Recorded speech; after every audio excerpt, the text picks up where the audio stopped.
Kaya magandang hapon po sa inyong lahat mga kasikap.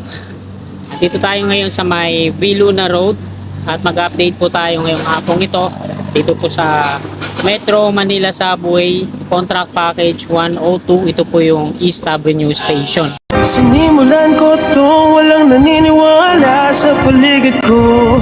Ano?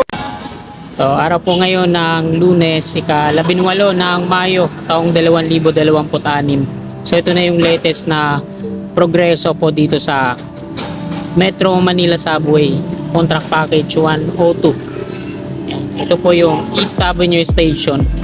Kung mapapansin natin mga kasikap na napakalawak, no? Kumpara dun sa kasama niya sa package na to, ito yung Quezon Avenue Station.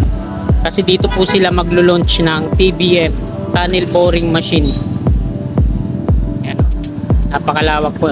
So ito na lang yung bahagi na nag-isa na lang to na hindi pa totally fully demolished, pero andyan no.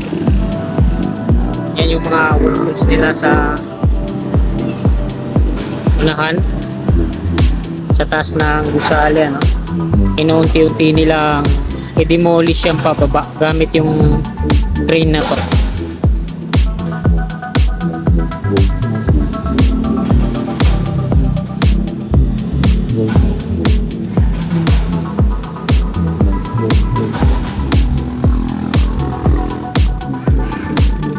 Ayan na lang po yung bahagi ng building na to na hindi pa totally demolished.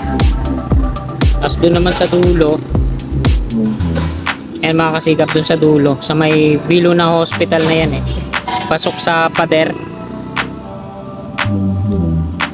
Ayan, pakita ko sa inyo, ganyan na siya dyan sa loob.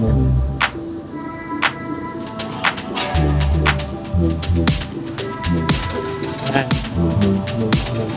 So, dito ata sila gagawa ng entry at exit no, sa mismong subway patungo sa underground.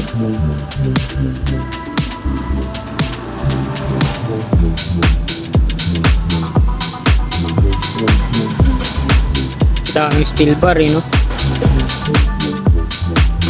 So dahil nga mga kasigap umaambon-ambon, steady lang tayo dito sa isang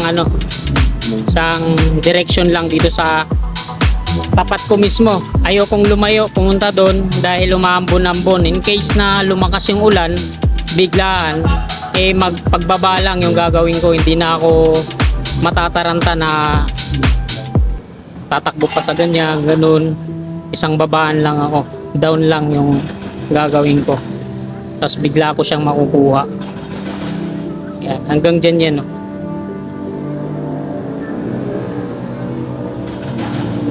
Doon sa dulo naman,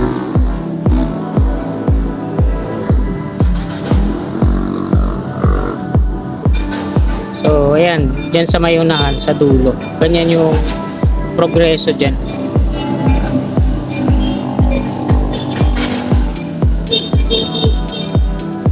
Hanggang dyan lang yan sa dulo yung subway.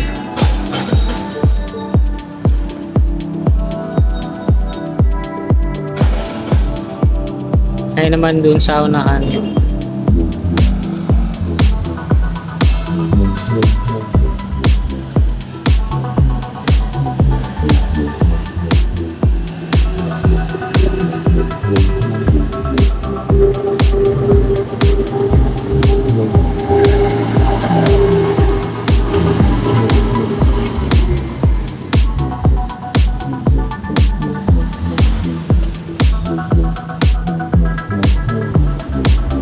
Ayan yung kuha ng mga titulo ng lupa sa likod niyan yung yan sa likod niyan mga kasikap, yung nasunog yung ginagawa ng vertical housing. Ayan, eto sa likod na itong PSA. Ayan, kita nga dito no, nasunog yung nasunog. Ayan yung lagi nating ina-update, yung nasunog. Yan gagawa ng vertical housing sa likod lang na ito.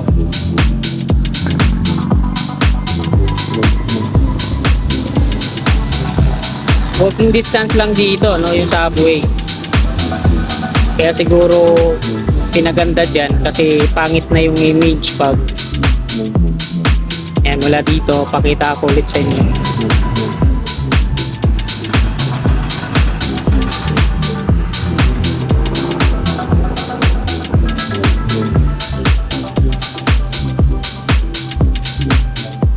Time check po tayo mga kasika. Alas 5:38 na po ng hapon.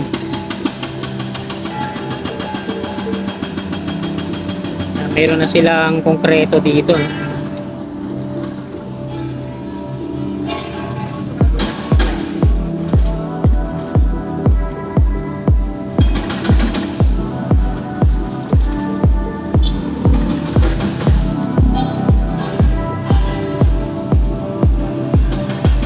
Ayan yung Vilo na hospital. So dyan ako nagwo-work.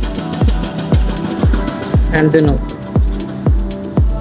Ayan yung pinapasukan ko. Yung kulay green na yun. Komisari.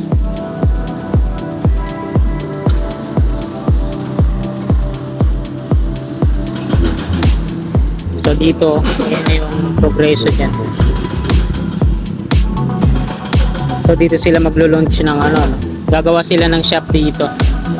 Dito sila maglo-launch ng TBM kaso matatagalan pa siguro. Ito naman mga kasikap yung mga bahay na to dito sa harap. Ayan, dinidemolish na rin ito.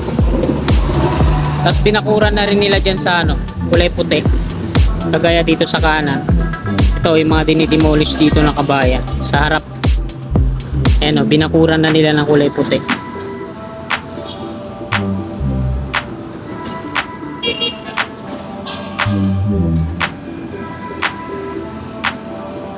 Dito tayo sa baba nakapwesto. Diyan sa may kulay pula na sakyan na yan.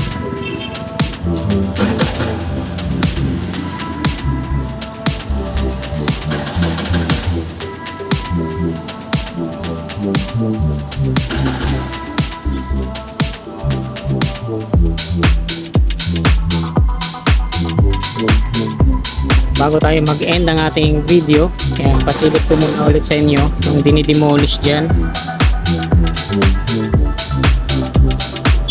Ito yung mataas na building ko dito eh.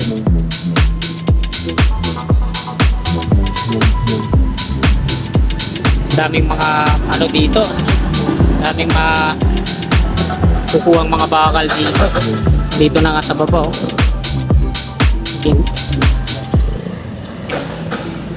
Dami mga steel bar. Mahal pa naman ang kilo ng steel bar ngayon, size.